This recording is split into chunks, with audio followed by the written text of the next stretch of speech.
Existe uma verdade que quase ninguém está pronto para encarar.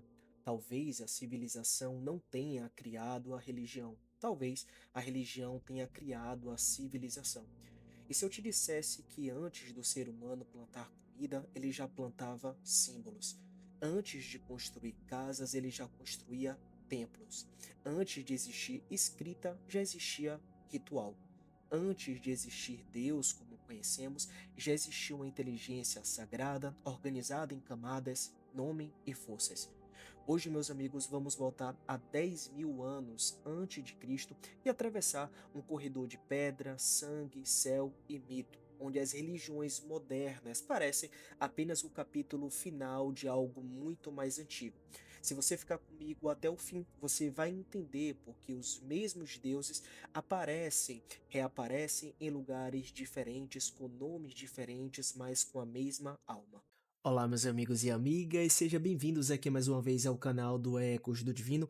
E hoje, meus amigos, iremos fazer uma viagem de volta aqui ao passado. Iremos voltar 10 mil anos antes de Cristo, entendermos o que é que existia referente à questão religiosa e também espiritual.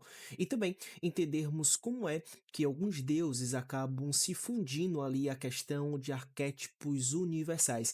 E se até o final desse vídeo, meus amigos, você tenha gostado, deixa seu like, comenta, compartilha e também se inscreva. Dessa forma você consegue me ajudar a chegar aos 400 inscritos até o final deste ano. Sem mais delongas, vamos para o vídeo de hoje. Voltamos a cerca de 10 mil anos antes de Cristo, na Anatólia, a Ásia Menor, região que hoje corresponde em grande parte à Turquia. Estamos saindo do Paleolítico tardio e entrando no Mesolítico. A última era do gelo terminou. O clima está aquecendo lentamente. Florestas se expandem, animais e plantas se tornam mais abundantes. A vida que antes era pura sobrevivência começa a ganhar espaço para outra coisa, a organização. Esses povos ainda são caçadores-coletores, vivem em pequenos grupos, ocupando os assentamentos temporários. Eles dependem de caça, pesca, coleta de plantas e começa a desenvolver ferramentas mais avançadas, como os micrólitos, pequenas lâminas de pedra extremamente eficientes. E um detalhe que pouca gente percebe é que mesmo antes das grandes cidades, existe evidências de troca e interação entre grupos. Ideias circulam, técnicas circulam, objetos circulam. E é nesse caldeirão invisível ainda pré-histórico que algo inexplicável acontece. No sudeste da Turquia, existe um lugar que rasga a nossa linha do tempo com uma lâmina. Göbekli Tepe, datado de aproximadamente 10 mil anos antes de Cristo, período neolítico pré-cerâmico. Ali existem estruturas circulares e ovais de pedra, algumas com cerca de 30 metros de diâmetro e o mais impressionante, colunas em T, feitas de calcário, algumas com 5 a 6 metros de altura e podendo chegar a 20 toneladas. E essas colunas elas não são brutas, elas são esculpidas. Você encontra relevos de raposas, serpentes, escorpiões, aves e símbolos abstratos, como se aqueles seres humanos, ainda sem metal, sem cerâmica, sem agricultura avançada, tivesse uma urgência espiritual grande o suficiente para mover montanhas. E aqui nasce a pergunta que muda tudo.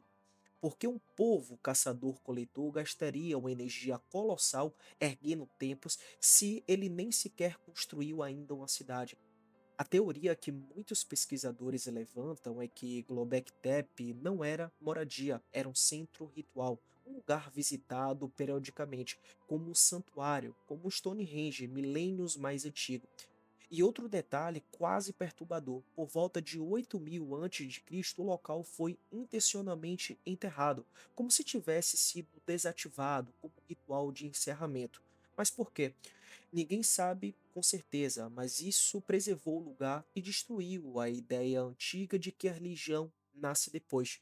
Talvez a religião tenha sido o primeiro grande projeto coletivo da humanidade. Agora avançamos para Jericó, uma das cidades continuamente habitadas mais antigas do mundo, com vestígio desde 9.000 a.C. Jericó se desenvolve perto de solo fértil e fontes de água. E aqui você vê a transição, comunidades que misturam caça, coleta e agricultura inicial, criando casas de tijolo de barro, vivendo de forma cada vez mais estável. Se Göbekli Tepe sugere o templo antes do lar, Jericó mostra o lar se tornando cidade. Mas tem um ponto importante: Jericó não é o único candidato à primeira cidade real. Em Creta, o local onde mais tarde surgiria o famoso Palácio Minoico de Knossos, tem evidência de ocupação desde 7000 antes de Cristo, e a transição menciona um elemento cultural intrigante. Os chamados pelágios, povos pré-helenos mencionados em tradições antigas, associados a camadas mais arcaicas da civilização do Egeu. Isso sugere que antes da Grécia clássica já existia um mundo anterior, com uma outra visão do sagrado, mais ligada à terra, fertilidade e à natureza. E isso nos leva ao período que acelera tudo, a Idade do Cobre. A Idade do Cobre ou Calcolítico acontece aproximadamente entre 4500 a 3300 a.C. E é um corredor entre o Neolítico e a Idade do Bronze. O ser humano aprende a fundir cobre e criar ferramentas e armas mais eficientes do que pedra. Isso aumenta a produtividade de caça e agricultura. E quando assentamentos crescem, cresce também outras coisas: arte, ideias, rituais e redes de troca. A transição aponta que a metalurgia muda a sociedade, nasce uma classe de artesãos especializados, e isso altera status e poder dentro da comunidade. E aqui um detalhe muito importante: a Idade do Cobre não é só tecnologia, ela é espiritualmente organizada. É nesse período que vemos megalitos, templos e estruturas rituais complexas surgindo em lugares diferentes. Isso mostra que o sagrado era eixo central da vida. E então aparecem as primeiras grandes civilizações. A história cita o surgimento de povos e culturas que vão moldar o mundo: sumérios na Mesopotâmia, minoicos em Creta, egípcios pré-dinásticos do Nilo. Todas elas desenvolvem sistemas políticos, arquitetura monumental, arte sofisticada e escrita, e claro, panteões. E aqui entra o ponto decisivo. A história liga esse período ao impacto do panteão proto-indo-europeu sobre as mitologias védica e greco-romana. Ou seja, meus amigos, o mundo antigo está interligado por raízes que se espalham como uma árvore. A história, meus amigos, nos mostram que as crenças proto-indo-europeia teriam origem onde hoje ali é a região da Ucrânia, Rússia e Cazaquistão, e se espalham com migrações. E o que acontece quando o povo migra? Ele não leva só armas e línguas, ele também leva deuses. A história também mostra exemplos clássicos, como por exemplo Indra, que lembra ali o deus trovão proto-indo-europeu, Agni, deus do fogo, que teria paralelos com o antigo conceito indo-europeu de fogo sagrado, e na Grécia e Roma, com Zeus e Júpiter conectados ao Pai do Céu, Poseidon e Netuno conectado a antigos arquétipos aquáticos. A ideia central aqui é que os panteões mudam de roupa cultural, mas preservam as suas funções. Os sumérios na Mesopotâmia, atual Iraque, desenvolvem uma das primeiras escritas, o cuneiforme. Com isso, registram crenças religiosas centradas em deuses como Anu, Enlil, Enki, e essas crenças influenciam acádios, babilônios e assírios. E aqui você já começa a sentir: os deuses não surgem isolados, eles se influenciam, se adaptam e se fundem. Aqui também podemos falar dos pelágios, como povos pré-helenos do Egeu, com poucos registros, mas com possível religiosidade ligada a animismo, natureza e fertilidade.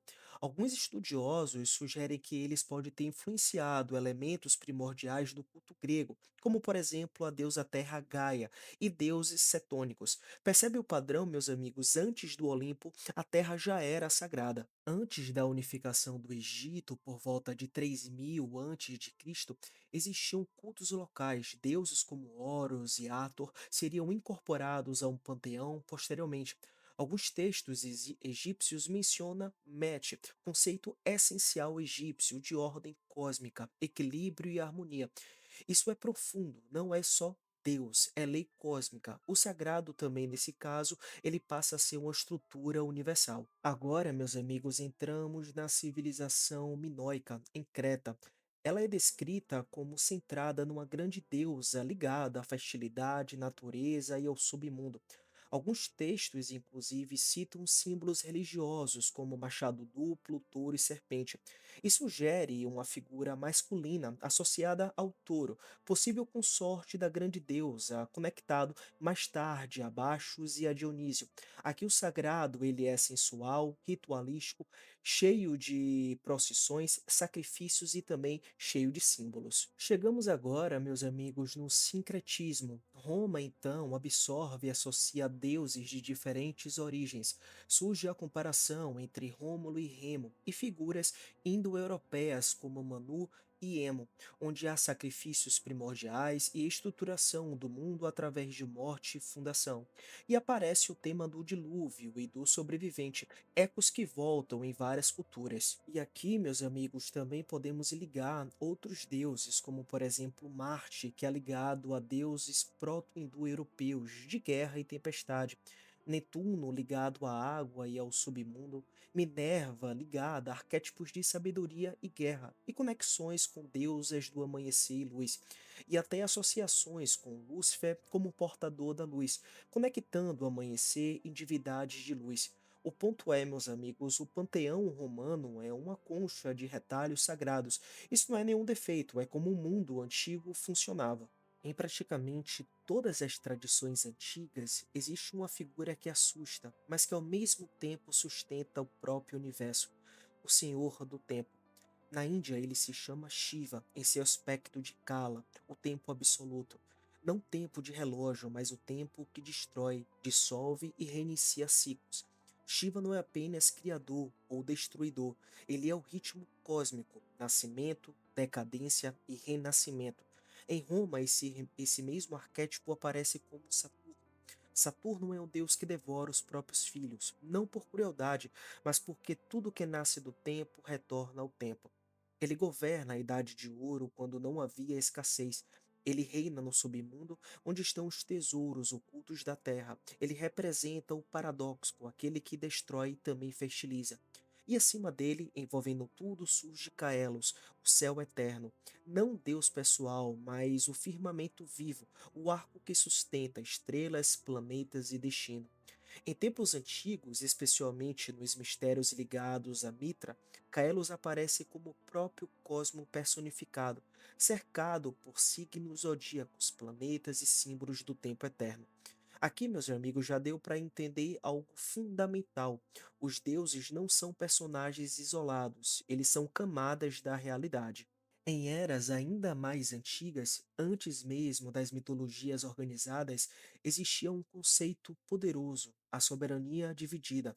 Na tradição indo-europeia arcaica, ela aparece como a dupla Mitra-Varuna. Mitra representa o contrato, a ordem, a lei, a harmonia social. Varuna representa o mistério, o terror sagrado, a noite, inspiração violenta e o castigo. Um governa pela luz e acordo, o outro governa pela escuridão e temor. Juntos eles mantêm o equilíbrio do mundo. Esses mesmos modelos, meus amigos, aparecem mais tarde como Apolo e Dionísio, Zeus e Hades, céu e submundo, ordem e caos.